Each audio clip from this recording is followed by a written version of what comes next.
Soldiers, from the summit of these pyramids, 40 centuries of history look down upon you.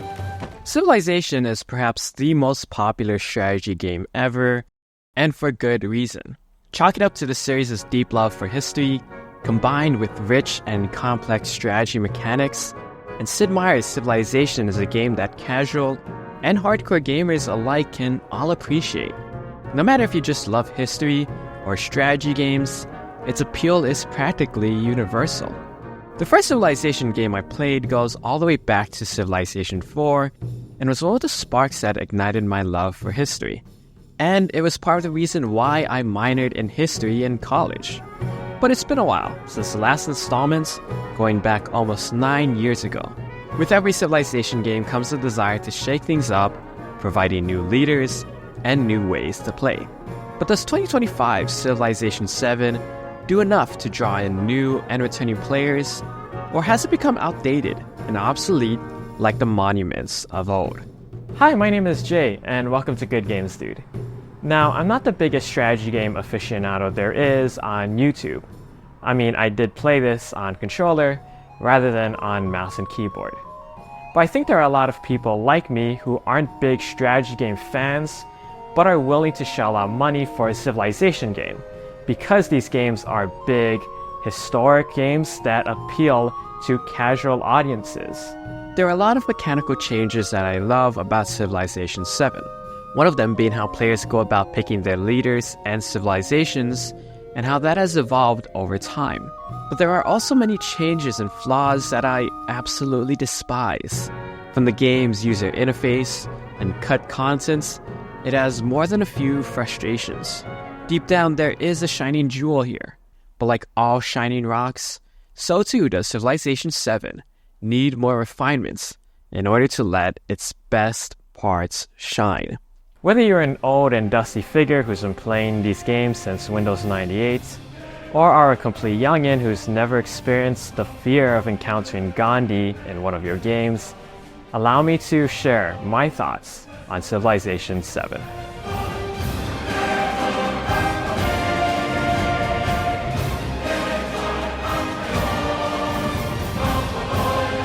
We'll start with the positives. One of the biggest shakeups to the series is how players choose leaders and civilizations. In the past, this decision was always connected with your leader, deciding which civilization you play as. Playing as George Washington meant playing as America. Choosing Cleopatra meant playing as Egypt, and so forth. In Civilization VII, this decision is now separated. While I wasn't a big fan of this at first, I see now why this change was made. For one thing, it means that civilizations show up within their appropriate age.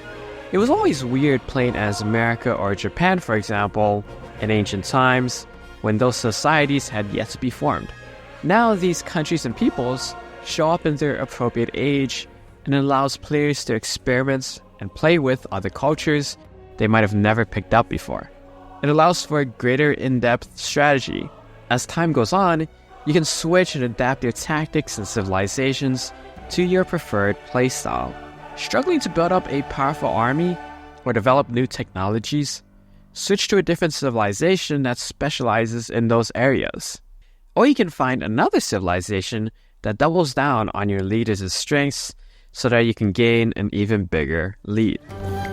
The spoken word conquers all thought, but the written word commands it. These switches between civilizations occur at every single age transition. Another big development. After a set amount of turns, the game enters a new age, going from the age of antiquities to the exploration age to the modern age. What this does is it breaks the game up into a clear beginning, middle, and end. And with each age, it's practically like the start of a brand new game. For each of the four main areas, technology, culture, military, and economics, each civilization starts afresh. This means that even if you're far ahead or even way behind, there's still a chance to catch up or to lag behind. Players can't just rest while they're ahead or feel hopeless if they're dead last. It's a great change that keeps all players engaged throughout these long 20-hour campaigns. Niccolò Machiavelli, per servirvi. In qual modo potrete voi servire me? Intendete, in qual modo potrei essere io al servizio vostro? Finally, I have to mention the change to diplomacy. In past civilization games, there wasn't a great deal of strategy when dealing with other leaders, as you could easily befriend them and formulate deals and trades without much consequence. Diplomacy gets more added depth in Civilization VII thanks to a new added resource, influence. Influence is constantly gained and accrued via wonders, buildings, and other actions towards leaders. To formulate deals, trades, and collaborations, you need to have enough influence. This new added resource means players have to be a lot more careful about who they form agreements with and who they want to sanction. It means that players can't just make careless deals with whoever they like, but have to be smart about their decisions towards other leaders. Я уже планирую свой триумфальный парад по случаю вашего поражения. There are other changes as well to combat, religion, and even trading. Longtime players like myself might have trouble getting used to these gameplay changes. But once I got the hang of it, it made for a more fun game, just making me put that much more thought into the previously smaller aspects of the game.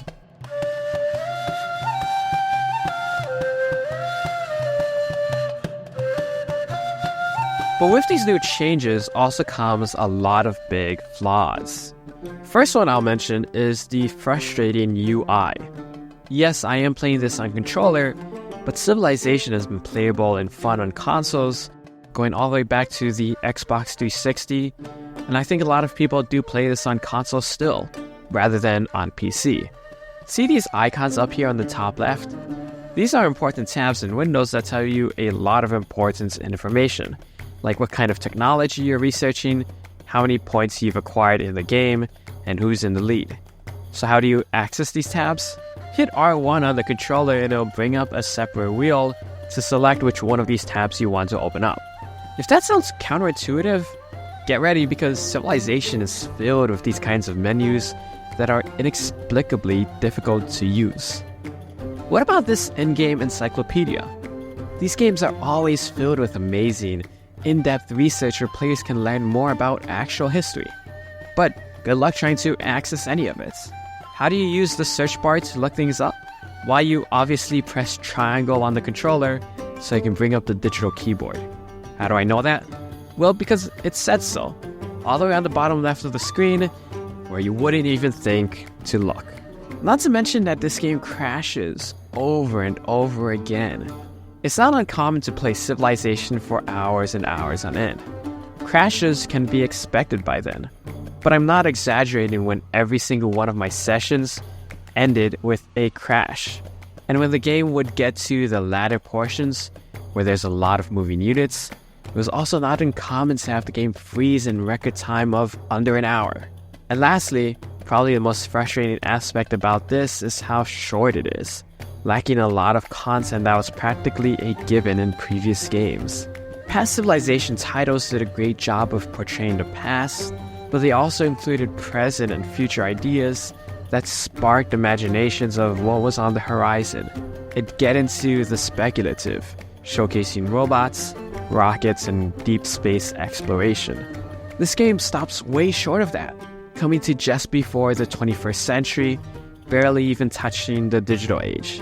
And when you do complete the game, reaching the summit of either cultural, economic, military, or scientific dominance, you're rewarded with a boring, slightly animated painting with basic narration. There's hardly any big fanfare or celebration to go alongside your victory. Not to mention that the game's maps are frustratingly boring, with the map of the Earth, my default map I'd always play with, being, you guessed it, absent. And this game is lacking in key leaders and civilizations, with a lot of big ones gone or set aside for future expansions. Yes, the base game does launch with a big cast of 33 leaders, and I do love that lesser known but impactful individuals are highlighted, like the Filipino hero Jose Rizal or Trung Tra of Vietnam. But to not have Great Britain included, but rather be relegated for a future expansion, is a crime. when it's been a staple throughout. And yeah, somehow Napoleon returned. But not Gandhi, a leader that's been here since the first civilization. It's a shame because I always enjoyed the irony of Gandhi being the one to pick a fight against me whenever I'd see him. Even though I played through this game a lot over the past week or two, I still came away really frustrated with it. It's got all the makings of a great strategy game, but without new content and without any quality of life improvements, I just don't want to come back to it. That being said, I still did feel that same urge to go one more turn like Civilization games of old, but it's not enough to make me recommend paying for it now.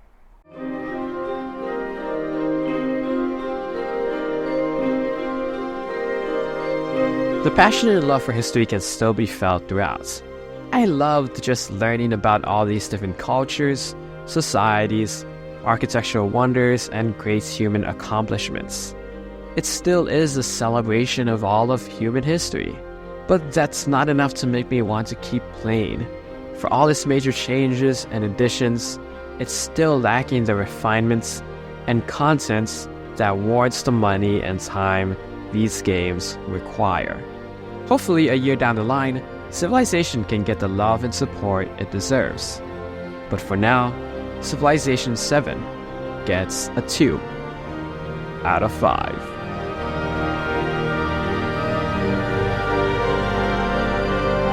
For all of you history buffs, be sure to also check out my video on why Assassin's Creed 2 is a gaming essential.